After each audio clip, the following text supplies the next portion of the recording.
my name is Emma and welcome to my channel. I make videos on art, upcycling, and DIYs, so if that interests you, feel free to subscribe. Today I have a very exciting video that is brought to you by Claw Lab.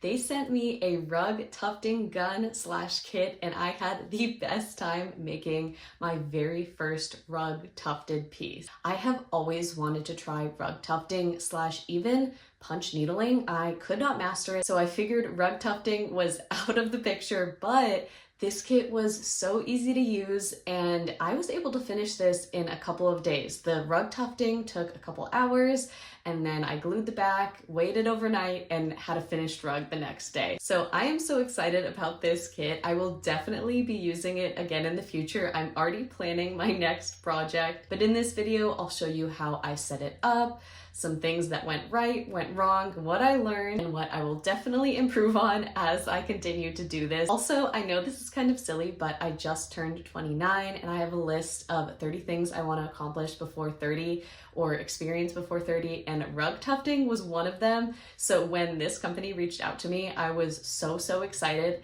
I know myself and I know that sometimes when something seems like complicated or out of my wheelhouse, which was building a frame for rug tufting, I will just procrastinate and never do it. But because this came with the frame, I knew it would be so much more accessible for me and it was really easy to set up. So I'm so glad that this allowed me to accomplish one of my goals already, and I can't wait to use it throughout the next year. Also, because Halloween / fall is around the corner, I thought it would be fun to do something slightly Halloween themed, which is a death's head hawk moth. Obviously, as you can see in the background, I am a butterfly lover, but because of the association with Silence of the Lambs, I felt like the death's head hawk moth was perfect to kind of transition into fall. So I am so excited for all the fall vibes. Now let's get into the video. This is the box that arrived on my doorstep. Everything came together in this one nice box. So I opened it up and I was so excited. Here is the gun on its own, and then it came with some yarn, which was really nice and I honestly wasn't expecting.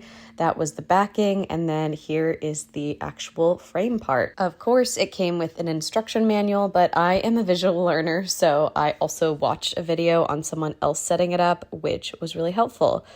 You pretty much have these bars that go across that you just slide into these little holes, and then there's a second set, and that's going to leave a little bit of a gap for the fabric to go through, and you're just going to shove all of it into the holes, and then it comes with, I think, 4 screws, so I just screwed it all in, and then it was ready to prop up. It also has this Velcro pole that you can wrap the fabric around, so I did that, and then I placed it on top. I also love that this allows you to attach it to the edge of a desk / table. It just has a screw on it so you can tighten it and loosen it to attach it as you please. I put the fabric on top and then I was able to slide it through both of these poles. And then this was definitely the hardest part. You kind of have to shove the fabric between these clamps and then push down. It was quite challenging to push down. You want to shove the fabric in first and then push down both sides, but you can see this is what allows it to be tight. You're just gonna reduce that lever, and then everything was pretty tight. Then it was time to set up the tufting gun. I just removed the top off of it, and then it instructed me to loosen this right here, which is the gauge that controls the size of the yarn. So I did mess with it more as I was doing it. You want a pretty small hole for this, and then I decided to test with the yarn that it came with, and you use this little needle to thread it, and then I turned it on and it was good to go. That dial there adjusts the speed, so I messed around with different speeds. And I was so shocked that it just like immediately worked. I feel like I have the worst luck with technology, and I almost never have a piece of technology just work immediately and be so successful. So I was so excited. I really thought there would be much more of a struggle with this, but it was really simple. I then loosened it and took it to another room where I actually have a projector already set up. This is the room that we do karaoke in. My husband's obsessed with karaoke, but I pulled up my laptop and this is a sketch I had done on my iPad, and I just traced the whole thing to make my life easier. You don't need a projector, but it definitely makes it easier. I then took some colored Sharpies and marked out the different colors just because I didn't want to be confused as I was doing it. Then I took it back to my other room and somehow I was already ready to get started. I decided to use this yarn from Michaels, and there is my sketch. So this is a different type of yarn, and I decided to go for the smallest sections first. I think in hindsight, I might have chosen doing the larger sections just so I could get a handle of it. As you can tell, there's a lot of scraggly pieces, and I think that's because I wasn't holding it on long enough. And you can even see it's way better with a long piece like that. There's just 1 or 2 dangly pieces, but you can see my improvement even from the yellow to the black. There's just a little bit of extra yarn, and with the yellow, there is a ton, but look how good it looks in the front side. Like, I was so shocked at how much yarn was coming through because it really doesn't feel like that as you're doing it. After that, I moved on to the next color, which was this like brown and white combo. It was a third type and different brand of yarn, and this was another one of my favorites. I think they recommended using like a cotton blend instead of polyester, and this one was a cotton blend. So it definitely went on better, and I was just trying to do a bunch of straight lines, and then I took a dark brown, and this part was pretty tricky. I was definitely experimenting down here where I did like the brown parts, and there's just like a little bit of yellow in between. You can see it's a huge mess, and I kind of was trying to cut off some excess on the back as I went, but look how good it looks so far. Obviously, it's still, you know, kind of a huge mess, but I trimmed off some of the back. I've never seen anyone else do this. I think my back was just such a mess, and it was way messier than it needed to be. Then I got this glue from Home Depot, and I very generously put it all over the back. And let me warn you, this smelled horrible. Definitely do it in a well-ventilated room or outside, and I let it dry outside overnight because it smelled so bad.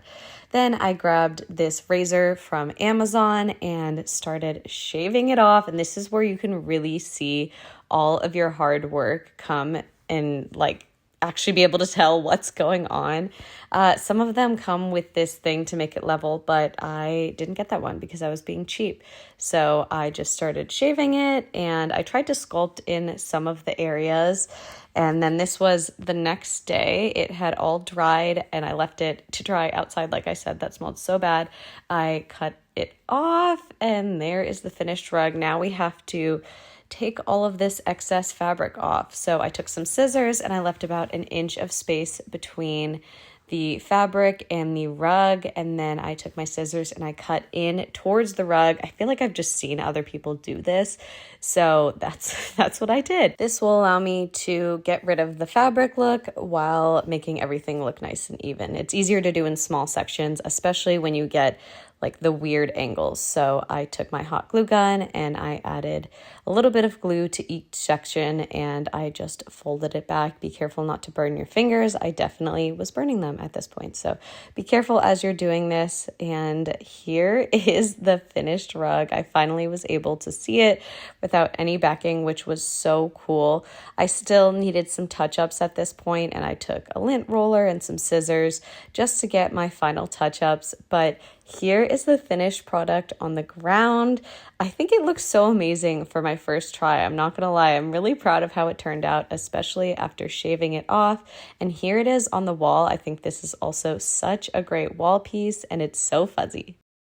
I am so proud of the completed piece. It definitely does feel like my first piece, and I could feel myself improving as I was going. I was definitely being a little impatient at the beginning.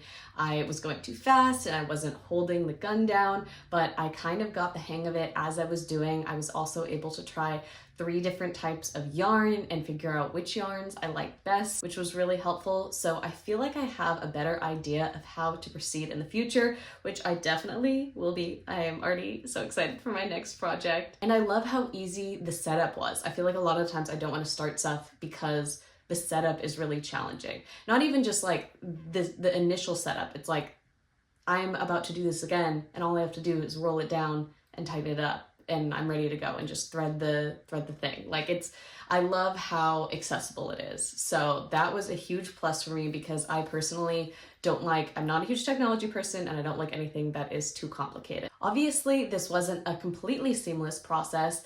I did have issues with the string falling out, but that was because I didn't have enough slack in the yarn, / I was going too fast and yanking it, and I mean, I'm a really impatient person, as you can tell. But once I figured that out, it got a lot easier. I'll be sure to link the tufting kit below and you can use my code for a discount, so make sure you check the caption. I'll also link the shaver and the glue that I used, just so you have everything you need to get started. Thank you again to Claw Lab for sponsoring this video. Let me know if you enjoyed it, and if you have any questions about tufting or my experience, feel free to leave them in the comments below. I hope you enjoyed watching, and happy making!